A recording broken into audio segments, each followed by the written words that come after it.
Buenos días, jóvenes. Les saludo a la profesora Lidnan Oroya Porras de la institución educativa Alfa Ventanilla del área de química para el salón de cuarto año de secundaria. El día de hoy vamos a hablar de nuestro segundo tema, el capítulo número 2, que es materia y energía. Muy bien, pero antes les voy a dar unas recomendaciones con este tema que se encuentra pues en coyuntura. Vamos a empezar.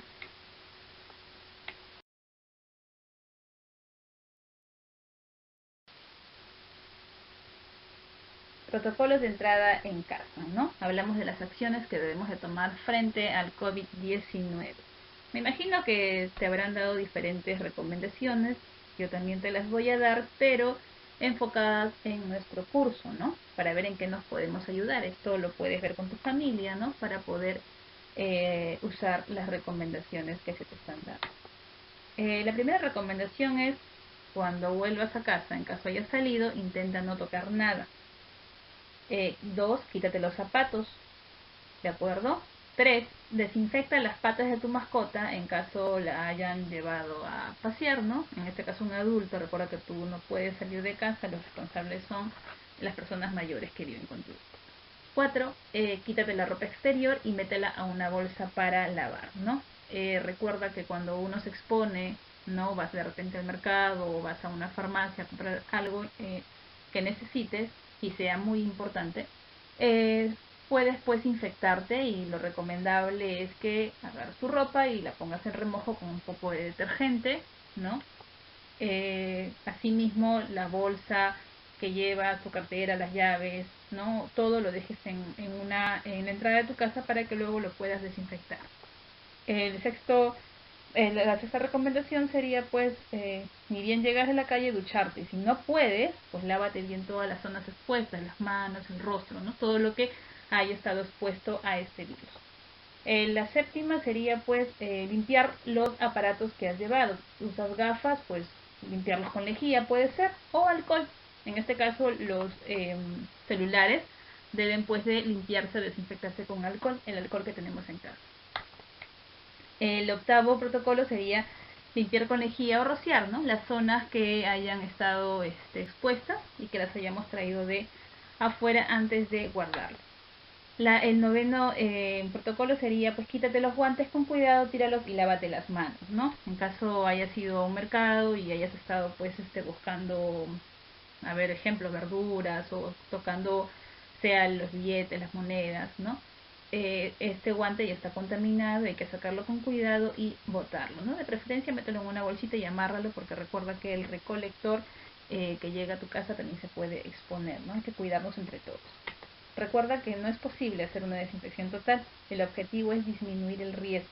Por lo tanto, nosotros en el área de química vamos a darte algunas recomendaciones usando pues la preparación de algunas soluciones, ¿no? Así se llaman en química, preparaciones de algunos compuestos para la ayuda de la desinfección del hogar.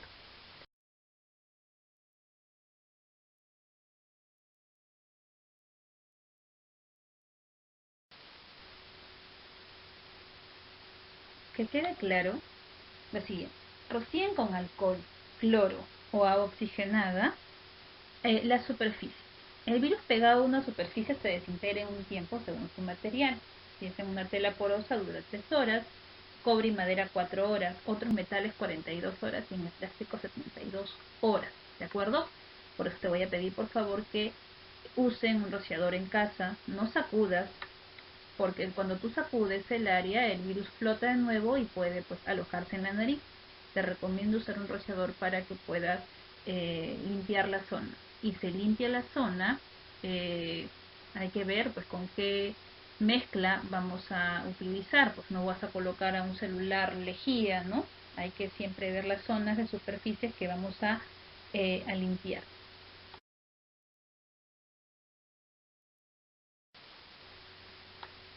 ¿Cómo preparar lejía al 0,1% para desinfectar el hogar? En este caso, pues para desinfectar la mesa, los pisos, los vidrios, ¿no? Puedes usar lejía al 0,1%. Lo que necesitas es tener la lejía habitual que tenemos en casa, que se compra.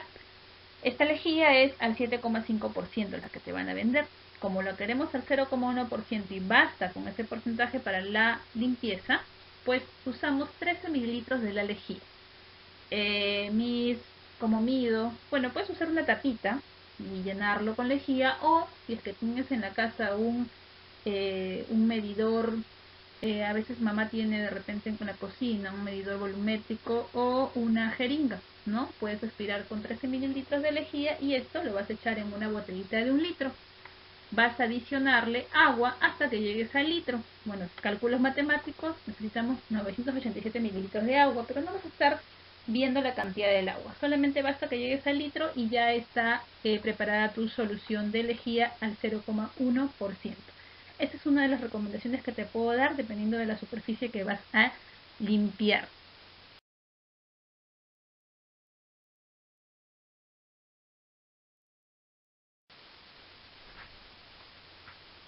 Bueno, vamos a empezar nosotros con nuestro tema, ya que te di las recomendaciones del caso. Recuerda que nosotros en el Colegio Alfa cumplimos con un propósito del tema a tratar.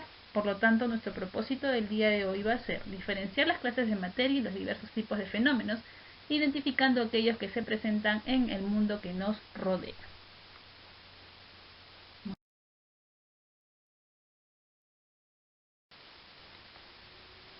Materia y propiedades. Bueno, la materia es todo aquello que ocupa un lugar en el espacio, tiene masa, tiene volumen, posee movimiento, ¿no? Es perceptible por nuestros sentidos, está en constantes transformaciones y presenta pues fenómenos físicos y químicos principalmente. Todo esto vamos a explicar el día de hoy.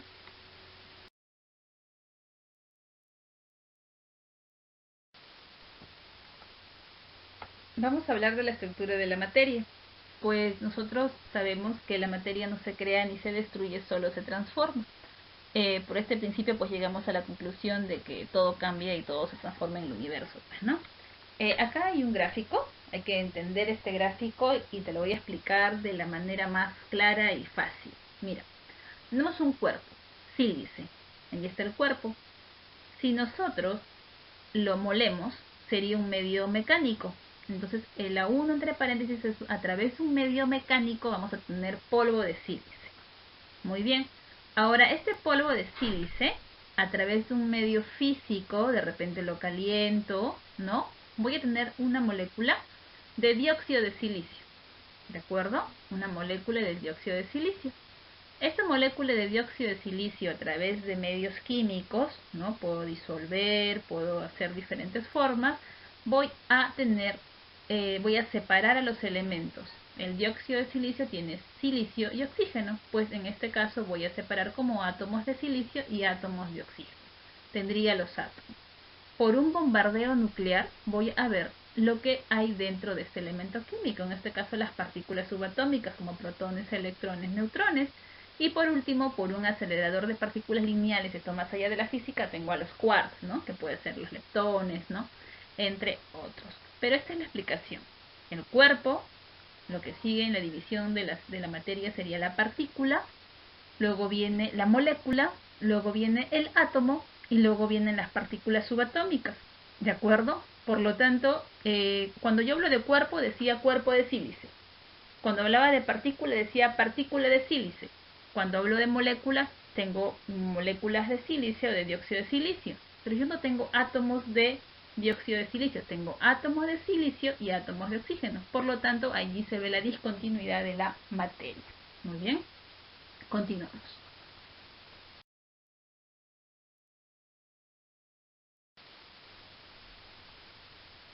La clasificación según Albert Einstein nos dicen que la materia puede ser condensada o dispersada. Condensada se refiere a lo que tiene que ver con la masa, ¿no? A eso se refiere con condensada.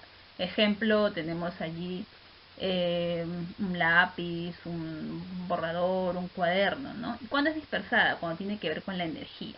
Ejemplo, las ondas de TV, de radio, la luz, ¿no? Todo eso tiene que ver con la materia dispersada, ¿no? Recuerda lo que dije hace un momento, ¿no? Albert Einstein dice que la materia no se crea ni se destruye, solo se transforma, es la misma definición que la energía. Él aplica pues una fórmula que vamos a ver más adelante donde tiene que ver la energía y la masa, ¿no? Por eso es que hace esta aclaración.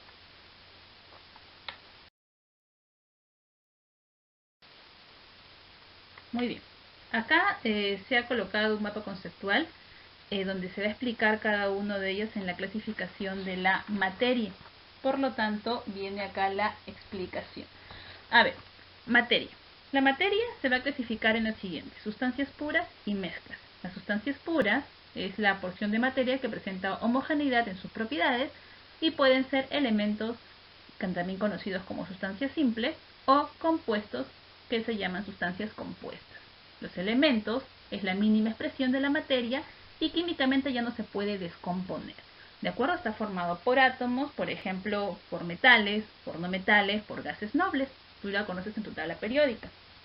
Muy bien. Y allí podemos hablar también de algunos elementos que presentan alotropía, ¿no? Que tienen, por ejemplo, el diamante y el carbón, que son alótropos, tienen el mismo elemento, mismo estado, pero formas y propiedades diferentes.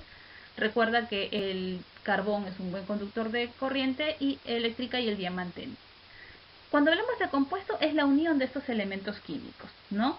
Juntas elementos químicos y van a formar compuestos que pueden ser compuestos orgánicos o compuestos inorgánicos. Y si quiero hablar de cómo están enlazados, pues se pueden unir por enlaces covalentes o enlaces iónicos, ¿no? Y eso depende de la formación o la unión de elementos. Si se unen un metal y un no metal, son sustancias iónicas. Y si se unen no metal con otro no metal, pues son sustancias covalentes. Ahí están los ejemplos, chicos. Cuando hablamos de mezcla, la mezcla es la reunión de dos o más sustancias químicamente puras, pero que conservan su identidad o su naturaleza, y se va a clasificar en homogénea y en heterogénea. ¿Cuándo es homogénea? Cuando es un sistema monofásico, o sea, sus componentes no se pueden distinguir.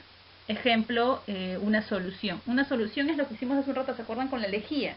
Unimos agua y lejía. ¿Se puede observar la diferencia? No, parece que fuera uno solo, se llama monofásico. ¿De acuerdo? Hablamos de las soluciones, de las aleaciones, como el bronce, por ejemplo, y de algunas sales, ¿no? Salmueras se les conoce, que es la unión de agua con sal.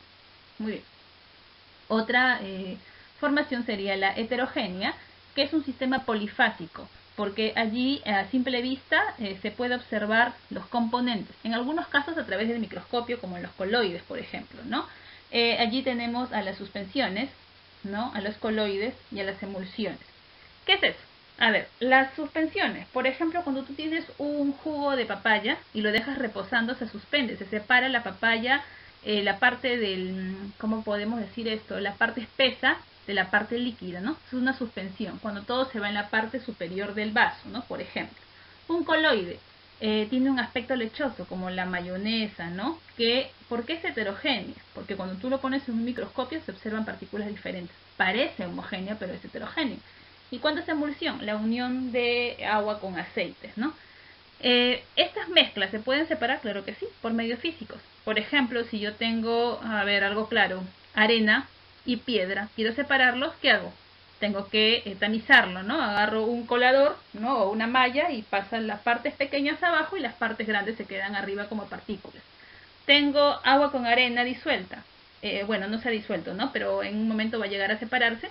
Pues lo hago por decantación. Agarro el agua, lo echo y me voy a quedar en un vasito con la arena. Puedo hacerlo por filtración también, por centrifugación, por evaporación, claro está. Si quiero separar el agua del azúcar, caliento el agua con azúcar hasta que el agua se evapore y me quedo con el azúcar. Puedo hacerlo por cristalización también, puedo dejarlo en un líquido, el compuesto químico que yo desee, y esperar que este se pueda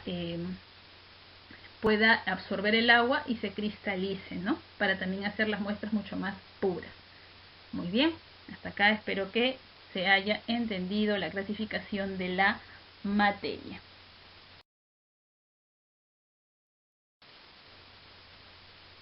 Propiedades de la materia.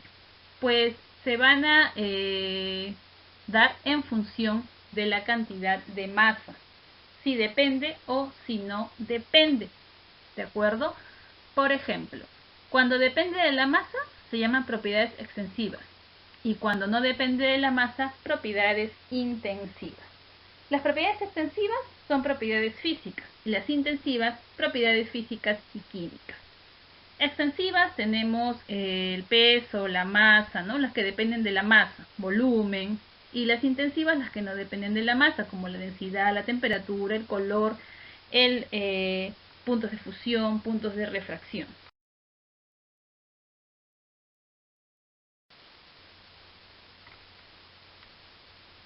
acá está, estados de agregación de la materia. Bueno, sabemos que existen muchos estados de la materia. Nosotros estudiamos en el colegio 4 estados, pero nomás nos enfocamos son solamente 3 estados: sólido, líquido, gaseoso, y tenemos el plasmático, ¿no? En el sólido es cuando las moléculas están muy juntas, así como dos Plegos, ¿no? Muy juntas. La fuerza de atracción es muy grande a la fuerza de repulsión para que mantengan las moléculas muy unidas. Las moléculas no tienen desplazamiento, ¿ok? Solamente vibran en su lugar. Se puede definir el volumen, por ejemplo, de un cubo, forma definida, ¿ok? No tiene comprensión porque no es un gas, son sólidos. Muy bien. Ejemplo, la madera, hierro, ladrillo, cable de cobre. En los líquidos, las moléculas, para que tengan movimiento, la fuerza de atracción debe ser igual a la de repulsión. Su desplazamiento de las moléculas son lentas. Su volumen es definido. La forma es variable. Comprensibilidad casi nula. En los gases, como tienen movimientos caóticos, su energía cinética es elevada, las moléculas van a chocarse entre sí, por lo tanto la fuerza de repulsión debe ser mayor que la de atracción. Su desplazamiento ahí es rapidísimo, el volumen es variable, la forma es variable porque depende del recipiente que lo contenga. La comprensibilidad y expansibilidad es una propiedad de los gases, es muy alta porque se puede comprimir tanto y se puede expandir. Ejemplo, el aire, el gas natural, el dióxido de carbono.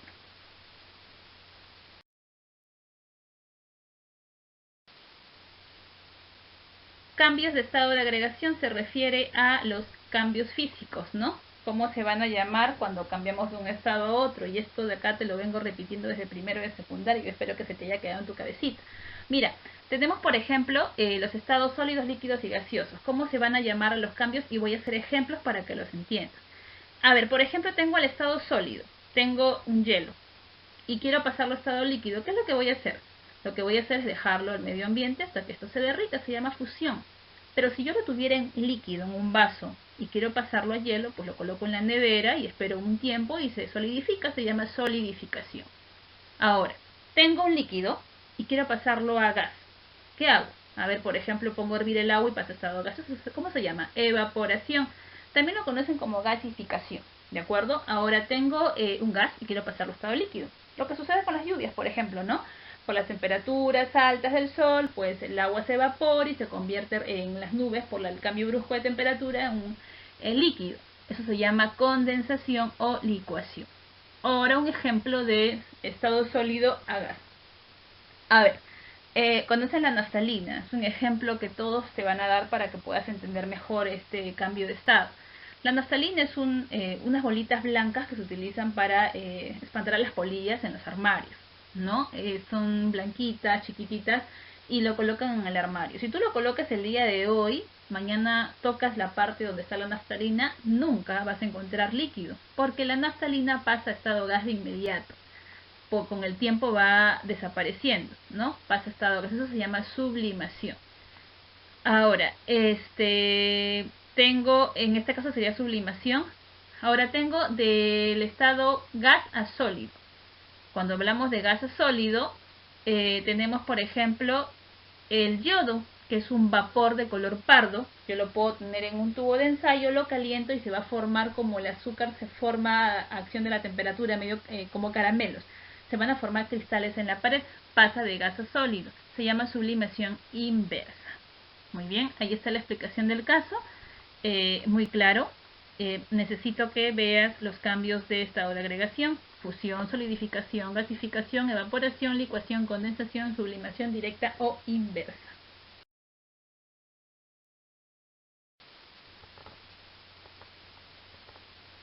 Vamos a hablar de las transformaciones de la materia. Bueno, vamos a hablar de las físicas y de las químicas, porque ese es nuestro propósito el día de hoy.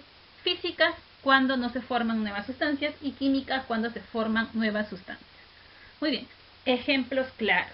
Por ejemplo, el agua, cuando está en estado sólido, lo paso a líquido, sigue siendo agua, pero su composición externa ha cambiado.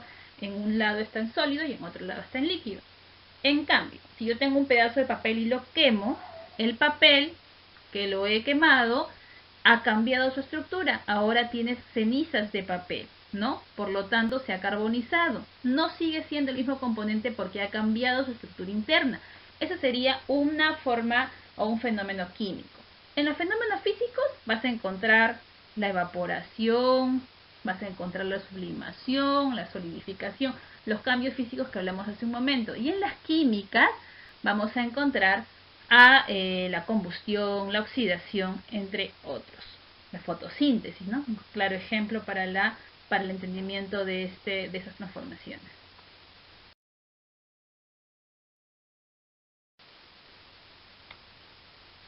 Tenemos a la energía. La energía es todo aquello capaz de producir trabajo, ¿de acuerdo? Y Albert Einstein lo que hace es establecer dos ecuaciones, ¿no? Para poder dar una definición, ¿no? Cuando corresponde energía y materia. ¿Cómo los relaciona? Pues en la primera ecuación dice que la energía es igual a la masa por la velocidad de la luz al cuadrado, ¿de acuerdo? M es masa, C es velocidad de la luz. Si lo quieres por kilómetros por segundo es 3 por 10 a la 5. Metros por segundo es 3 por 10 a la 8 y centímetros por segundo 3 por 10 a la 10. La energía se va a dar en ergios o en joules. Y la segunda ecuación, ahí tenemos la masa en reposo, la masa final, la velocidad final y la velocidad de la luz. No usamos mucho la segunda ecuación, más usamos la primera ecuación, pero quiero que te quede claro lo siguiente. Mira, recuerda, si trabajamos con joules, ¿de acuerdo? La masa debe estar en kilogramos y la velocidad de la luz debe ser 3 por 10 a la 8 metros por segundo, porque la unidad de joules es kilogramos por metros por segundo. Si trabajamos con ergios, la masa debe estar en gramos, por ende la velocidad de la luz debe estar en centímetros por segundo. La unidad para ergios es gramos por centímetros por segundo. Por lo tanto, vamos a manejar esta situación, ¿sí? En los ejemplos que te voy a dar a continuación.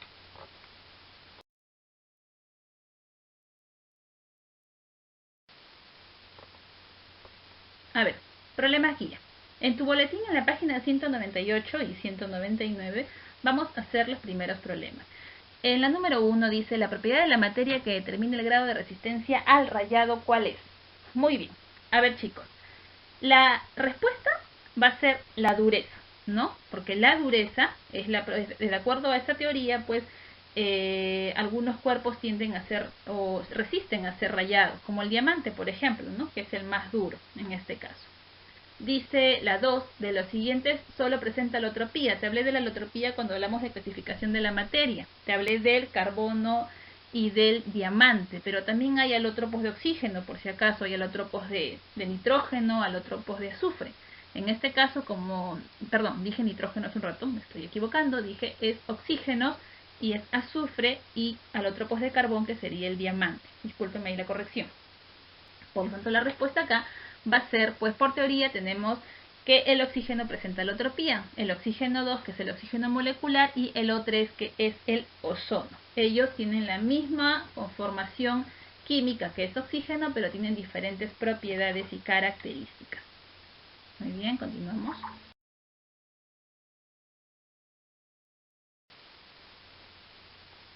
Tenemos, dice 3, determina la energía en joules que se libera al explotar un pequeño reactivo de uranio. Muy bien. A ver, vamos a hacer lo siguiente. Vamos a utilizar la fórmula que Einstein, la primera fórmula que nos dejó, que es la energía es igual a la masa por la velocidad de la luz al cuadrado. Por lo tanto, vamos a usar lo que te mencioné hace un rato con respecto al joules y al ergio. La masa me la están dando en gramos. Y como me piden en joules, yo la voy a pasar a kilogramos, porque te dije que se usa para joules kilogramos. 200 gramos en kilogramos, lo divides entre 1000 y tienes en kilogramos, que sería 0,2 kilogramos. Esto lo multiplicas por la velocidad de la luz, que si es joules sería 3 por 10 a la 8 metros por segundo, y todo lo elevas al cuadrado. Muy bien. 0,2 kilogramos es 2 por 10 a la menos 1, eso es álgebra. 3 al cuadrado es 9, 10 a la 8 es 10 a la 16. Kilogramos por metro sobre segundo es la unidad de joules, así que ya colocamos joules ahí y pasamos a resolver. 2 por 9 es 18. 10 a la 16 por 10 a la menos 1 es 10 a la 15. Como no hay esa respuesta porque lo están utilizando en términos científicos, pues la respuesta que tú vas a colocar es la siguiente. Si tú lo divides entre 10 y lo multiplicas por 10 arriba, no pasa nada. 18 entre 10 es 1,8 y 10 a la 15 por 10 a la 1 sería 10 a la 16. La respuesta sería 1,8 por 10 a la 16. Muy bien. ¿Cuál será la masa de los productos de la reacción si 2 gramos de uranio 235 sufren una fisión nuclear y producen 1,5 por 10 a la 14 ergios de energía radiante, liberando energía térmica? Uranio 235 es un isótopo de uranio, su masa es 235. ¿De acuerdo? Vamos a empezar con la resolución. Usamos la fórmula energía es igual a masa por la velocidad de la luz al cuadrado, donde, como te piden qué masa, vas a despejar. Masa es igual a energía sobre velocidad de la luz al cuadrado. La energía es 1,5 por 10 a la 14, gramos por centímetros cuadrados sobre segundos cuadrados. Lo vas a dividir sobre la velocidad de la luz. Si trabajas con ergios, pues dices que la velocidad es 3 por 10 a la 10 centímetros por segundo. Todo elevado al cuadrado según fórmula. Al resolver, la masa te sale 1,67 por 10 a la menos 6. Pero allí te dice la masa del producto. ¿Cuánto es lo que ha quedado? Porque ya se ha liberado energía térmica y esa energía que se ha liberado es una masa. 2 gramos que tenía y he liberado 1,67 por 10 a la menos 6, lo resto y me sale 1,99 gramos. La respuesta sería la letra C.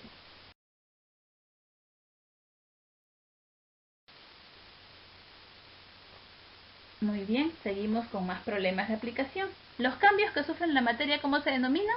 Se denominan fenómenos, siendo químicos si modifican la estructura interna, pero serán físicos si la sustancia sigue siendo la misma, ¿no? La respuesta es la letra E. A ver, una pregunta a nivel intermedio. Determine si las siguientes proposiciones son verdaderas o falsas. El gas hidrógeno y el cloruro de sodio son sustancias puras. A ver, sustancias puras, claro que sí, ¿no? Uno es elemento y el otro es compuesto. Se llaman sustancias puras. Muy bien. ¿Los componentes de una mezcla se pueden separar mediante métodos físicos? Claro que sí. Componentes de una mezcla, hablamos de centrifugación, hablamos de tamización, ¿no? Filtración. ¿Las sustancias simples son materiales homogéneos? Simples. Cuando son simples se determinan pues materiales homogéneos. La respuesta es la letra E. Todas son verdaderas. Por favor, hasta acá he hecho 4 problemas que se encuentran en tu boletín. En tu boletín vas a encontrar espacios en blanco. Ahí tienes que rellenarlo, por favor, porque te están resolviendo algunos problemas.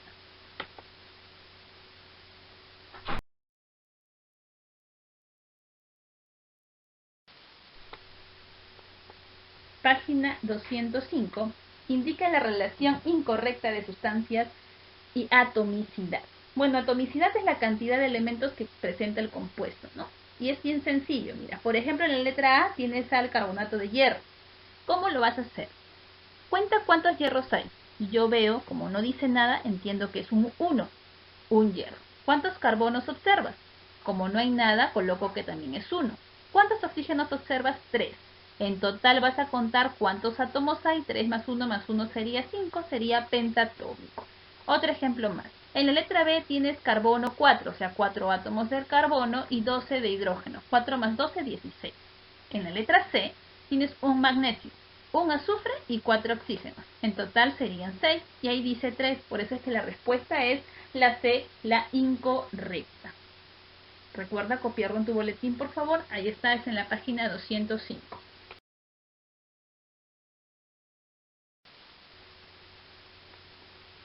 Muy bien. Ejercicios de aplicación. Te estoy dejando ejercicios para que tú puedas resolver. Son parecidos a los que yo ya he explicado de la página 207.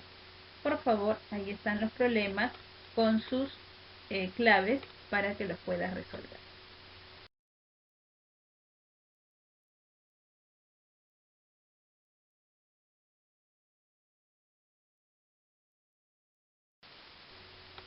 Muy bien.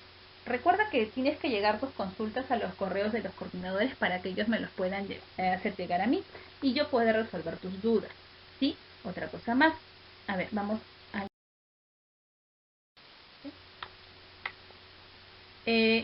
vas a copiar en tu cuaderno las diapositivas que tengan el logo de la mochilita, ¿de acuerdo? Y vas a desarrollar los ejercicios de aplicación que te he dejado en tu cuaderno. Y estos se revisarán cuando regresemos después de esta cuarentena. Repito, hay algunos problemas que he resuelto del boletín, esos van a ir en tu boletín, no tienen la mochilita, pero los que tienen la mochilita van en tu cuaderno. ¿Sí, chicos? Bueno, yo espero que hayan entendido la clase, tengan todos muy buenos días.